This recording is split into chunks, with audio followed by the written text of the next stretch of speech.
મહેશભાઈ હા. ચાલો ત્યારે હવે આપણે શરૂઆત કરી શ્રી ગણેશ કરીએ. હા, શ્રી ગણેશ કરો. અહીંયા બને છે છાશ. આપણી પાસે દહીં હતું અને હાથે ઝેણીથી જો છાશ બનાવે છે ને બરફ નાખીને ઠંડી છાશ બનાવવાની છે. ને આ જો ચટણી એક પ્રકારની આપણે દહીંની ચટણી આમ કઢી જેવી બનાવી છે, અલગ પ્રકારની જ તે. પણ આ આપણા લીલવણી કુંભણિયા આજે પાછો વરસાદ ચાલુ થઈ ગયો છે. જો બપોર થાય ને વરસાદની શરૂઆત થઈ જાય. હમણાં રોજ બપોર પછી વરસાદ ચાલુ થઈ જાય ને આજે તો વરસાદ વહેલો ચાલુ થઈ ગયો છે. ને વરસાદી જો આજે ઝાઝો વરસાદ છે તો આજે પણ આપણે કાંઈક ભજીયા જેવું કાંઈક બનાવશું, કારણ કે ઠંડુ વાતાવરણ હોય અને બીજું કાંઈ કામકાજ હોય નહીં તે ખાવાની મજા આવે ને આવું ઠંડા વાતાવરણમાં તો ભજીયા છે, પકોડા છે, એવું બધું મજા આવે. તો વાડીએ હોય તો હાલો બેઠા થઈને કાંઈક બનાવીએ સરસ મજાનું. હવે અમારે બનાવવાના છે ભજીયા અને વાતાવરણ તો એકદમ સુંદર મજાનું વાતાવરણ છે, એકદમ ઠંડુ અને વરસાદ આવે એવું વાતાવરણ છે. અત્યાર સુધી વરસાદ આવતો હતો, અત્યારે બંધ થઈ ગયો છે. વરસાદ બંધ થયો એટલે એમ પાછો બધું આપણો પ્રોગ્રામ આંબાને નીચે ગોઠવ્યો છે. તો આપણે અહીંયા ગરમા ગરમ ભજીયા ખાવાના છે અને જો વરસાદે લગભગ થોડા ટાઈમમાં આવશે એવું લાગે છે. તો સરસ મજાના સ્વાદિષ્ટ ભજીયા બનાવવાના છે અને કેવા ભજીયા બનાય તમે જો, મોઢામાં પાણી આવી જાય ને તો જ બકે.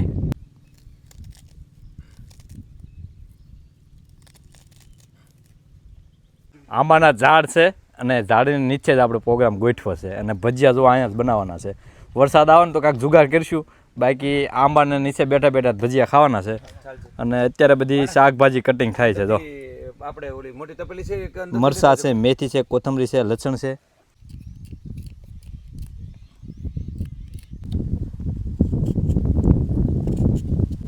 મહેશભાઈ આવા વાતાવરણના ભજીયાની મજા આવે છે કાંઈ? તો વાત પૂછોમાં તમે યાર. વરસાદ આગળ આવ્યો જોવો તમે. વરસાદ તો આવીને હજી ગયો, હજી ભીનું છે જુઓ ને તમે. અરે ફરી વખત આપણા ભજીયા બને ને ત્યાં વરસાદ આવવાનો આપણે ભજીયા આવે ને તો અહીં ટેન્ટ બાંધીને ભજીયા બનાવવાનું જોવો પાછા.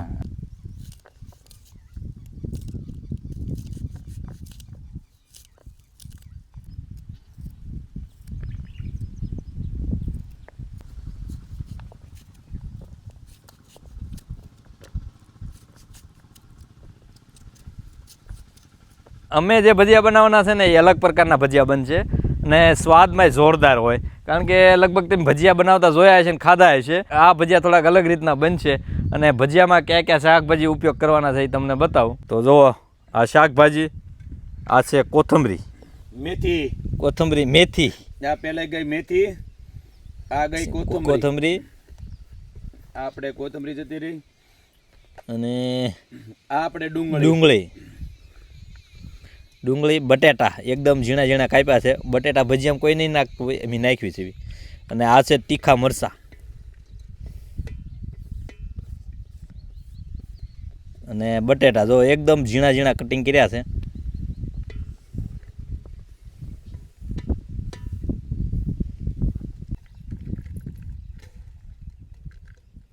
એમ જો આ રીતના બધા શાકભાજી મિક્સ કરી નાખ્યા છે. વરસાદે બરાબરનો અંધાર્યો છે અને હરુડે છે, તો વાતાવરણ એકદમ ઠંડુ થતું આવે છે અને ઠંડો પવન આવે છે એટલે એવું લાગે છે વરસાદ આવશે. અને આંબા નીચે બને છે ગરમા ગરમ ભજીયા. હવે થોડી વારમાં આગળ ચૂલે ચડાવવાના છે અને પછી ગરમા ગરમ બનતા જાય અને સાથે સાથે ખાતું જવાનું છે. તલ અને અજમા નાખ્યા છે. તો આ છે અજમા.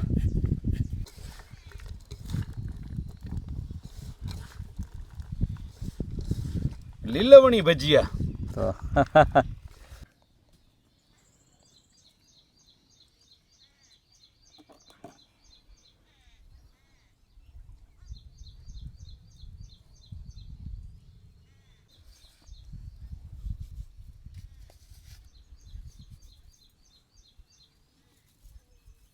આ છે સણ્યાનો લોટ.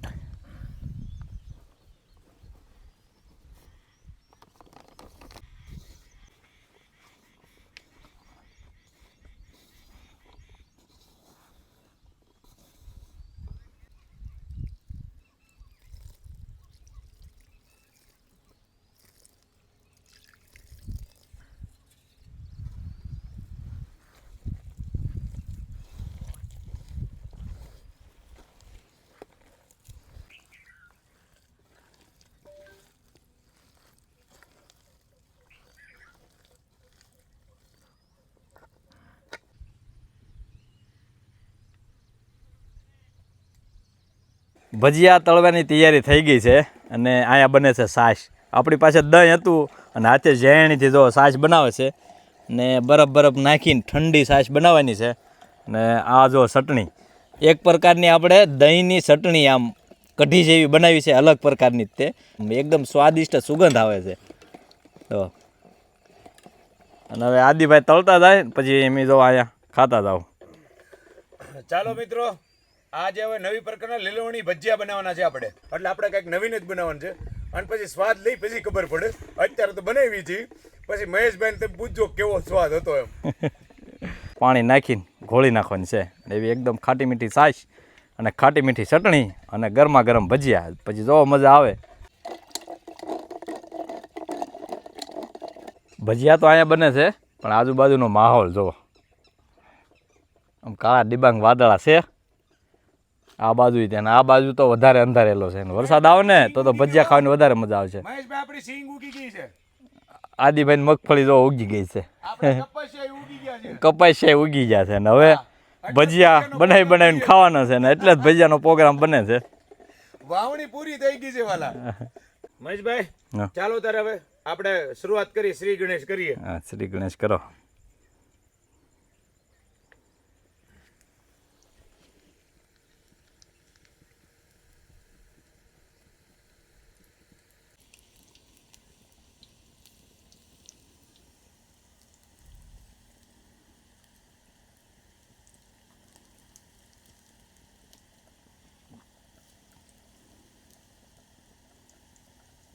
બળી થોડો ગ્લાસ લેતો હું ને.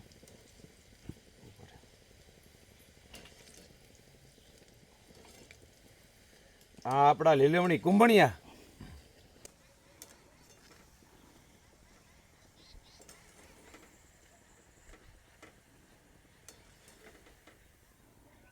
પેલો જ ઘાણ હાલો એમ ગરમા ગરમ હો ભાઈ. પણ આ આપણા લીલવણી કુંભણિયા અને અલગ ટાઈપના.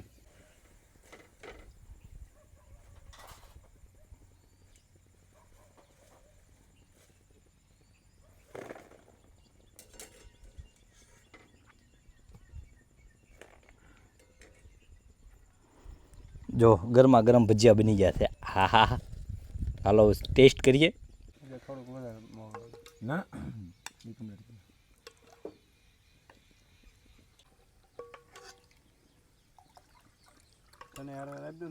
આપી દો ને વાલા,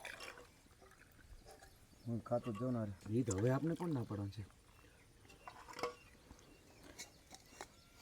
વાલા. તો વાહ, કઢી તો પીવાની એમને મન થાય. જો અહીંયા તળાય છે ભજીયા, આ ચટણી, આ ભજીયા અને આ ઠંડી ઠંડી છાશ. જો મજા આવે છે કઢીમાં. ભજીયા બનતા જાય છે, ઠંડી ઠંડી છાશ છે અને ચટણી આપણે દહીંની ચટણી બનાવી છે. આમ ગણો તો કઢી કયો તો કઢી તે આપણે દેશી કઢી. હા, અને એકદમ ખાટી મીઠી મસ્ત છે. તો ભજીયા જેવા ચૂલેથી ઉતરે એ રીતના ગરમા ગરમ ખાતા જવાના.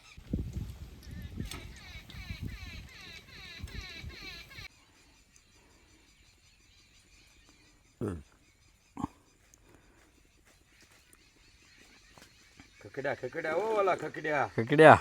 જો આ ભજીયાનો બીજો ઘાણ છે. આ ગણજો મહેશ.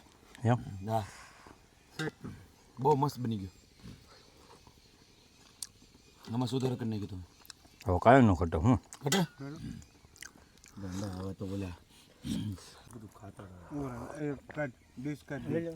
એક નંબર હો પણ સ્વાદ એટલે હકીકત બન્યા અલગ પ્રકારના બરો. એટલે પણ મેં તને કીધું તો ને યુનિક જ બનાવવા છે એટલે યુનિક જ બન્યા. હવે બટેટું સડી ગયું કમ્પ્લેટ. બધું સડી જાય હવે. બટેટા નાખીને કોઈ ભજીયા નહીં બનાવે, ઓલા બનાવે પણ આ રીતનો નહીં બનાવ્યા. તો ઓલા પૂરી જેમ બનાવે એ બનાવે છે, આવા નહીં બનાવે. બટેટા મેં તને કીધું યુનિક બનાવવા છે. હવે તને લાગે મને બટેટું મજા આવે કે નહીં?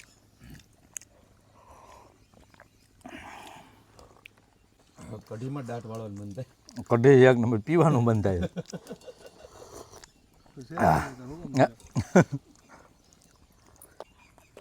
ખકડ્યા ખકડ્યા હો. ખકડ્યા. વાહ લીલવણી વાહ. ગરમા ગરમ હો.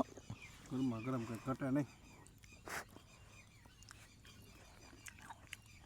વરસાદ કેમ લાગે? ભજીયા ખાઈ રહ્યો પછી આવશે એવું લાગે? હે? ભજીયા પહેલા આવી ગયો તો પણ વરસાદ આવશે તો પછી સીધામાં આપણે ભજીયા તળવાનું બંધ થઈ જાય એટલે એ ઘડી ખમી ગયો. કાગળ ગોઠવી દીધું તે રીતે જુગાડ કરી નાખશું આપણે. બારે મેઘ ખાંગા થઈ જાય ને તો આપણે ખાવાનું તો અહીંયા જ તે હવે અહીંથી ઊભું થોડું તો હોય પેલા આમાં થોડો કઈ દે પેલા રાવ દે ભજીયા ખાવાની મજા આવી જો ઘા પેલા એટલે આપણે થોડોક માહોલ થોડો કોલ્યો થયો વરસાદ નો આવ્યો આવશે પણ એ આપણે ભજીયા ખાઈ રહ્યું પછી આવશે. તોય ભાઈ આવું વાતાવરણ છે, મજા આવે. વાતાવરણ આવું રહેવું જોઈએ એટલે મજા જ આવે. આપણે હજી ડ્રોન ઉડાડવાનું છો અહીંયા ઉડાડું માથે જવું. ડુંગર પરથી એ તો આપણે ડ્રોન તો આપણે ગમે ના હોય જાય ને એ આપણે થોડું જવું પડે ડ્રોન જાય માથે. આપણે અહીંયા રહેવાનું છે ને ત્યાં જવું. આપણે અહીંથી ને ડ્રોન ને જ્યાં જવું આપણે અહીંયા. પછી જો એકાદું કેમ્પિંગ કરીએ ને જંગલમાં સારું કા આપણે ડુંગરામાં. હવે વરસાદ થાય ને ડુંગરા લીલાસમ થાય ને લીલાસમ થઈ ગયા અને ફરમાઈશ પણ આવવા મળી છે બધા મિત્રોની. મહેશભાઈ હા ફરમાઈશ બધા મિત્રોની આવવા મળી કે હવે તમે એક બોલા જેમ કે આપણે કેમ્પિંગ કરો. ના ના હવે કેમ્પિંગનો માહોલ બની ગયો છે. હવે કરીએ જો હજી થોડા 8 દિવસ થાય ને બધું હરિયાળી થઈ જાય ને પછી વધારે મજા આવે. હા આપણે 2-3 ભજીયાના પ્રોગ્રામ ખાઈ લઈ દાંત વાળી લઈ આખા વરોનો પછી વાત કરી કે આગળ પછી ના સાંભળે નહીં ને. ના એમ હા. ડાંગમાં વધારે સાંભળે. ન્યાય મેં બનાવજો ભજીયા કા ન્યાય બનાવું છું અમારે ગમે ખાવું ગમે ને બને કામ એ ગાડીમાં જો બધું નાખી જ દેવું છે મસાલા બસાલા ભરી કા માથા કોટી નથી. મારા કુટ જ નહીં. બાકી ભજીયામાં કેમ થયું એ કયો ઓલા એક નંબર. મજા આવી? હાસ વસુ કેજો. હા ઓલા બધા સાંભળે પાછા એમ કે આ ખોટું ખોટું વખાણ કરે એમ. એમ તરત કહી દે. નો હારું બીને તરત કે બહાર નો મહેશભાઈ ને પણ આ ગગજીભાઈ ને પૂછવું પડે ને આપણે એ તો તરત કહી દે એ આમાં થોડું ખાટું છે આમાં થોડું ખારું છે એમ બનાવતા કાંઈ ન આવડે સાહિત્ય પણ આપને કે ભાઈ આમાં ખારું છે એમ ખબર તો પડે. ખાવાની જ ખબર પડે. ખાવાની જ ખબર પડે છે ને પણ દેશી કઢી દાદી માની હો ભાઈ એ આંબલી નાખી આંબલી આવી. આંબલી બનાવી તે આંબલી હવે આ તો દાદી માની કઢી ભાઈ આપડા વડો એમ કહેતા એમ કઢીને રોટલા ખાતા પણ આમ ઈ આ કઢીમાં રોટલા ને ખવાય બાકી ઓલા હોટલ ની આપે એની અંદર થોડા કઈ રોટલા ખવાય હા સણે લોટ નાખીને બકાડો જ નહીં. હા ઈ કઢીમાં રોટલા ખવાય ઈ મને કે બગાર બનાવેલી મસ્ત આમ દહીં ભાઈ નાખીને ખા ખાટી મીઠી દહીં આંબલી પછી આવે ઝીણા કરકરા બન્યા છે એકદમ મસ્ત હે ને છેલ્લા ગાણા હતા તો હું ગામમાં તે ખાઈ ગયા હો પણ કેટલું બધું ખાઈ ગયા તો આ જો અહીં હું અડધું તે પેલું ભર્યું હતું એટલે આપડા 1.5 કિલો બધો તને મસાલો થયો. આવું વાતાવરણ ને એ રાતે ખાવાનું હોય ને પવન આવો આવતો હોય એટલે ખવાય જ જાય એમ થઈ જાય. પોરો ખાતા વધારે ખવાય. પોરો ખાતા એક આપણે અડધી પોણી કલાકથી જ ખાઈએ છીએ. પોણી કલાક થઈ ગઈ છે. આ ફૂફાડા મારે પવન હવે છેલ્લા 2 ગણ તે કાઢી નાખવા દે દેવતાઓ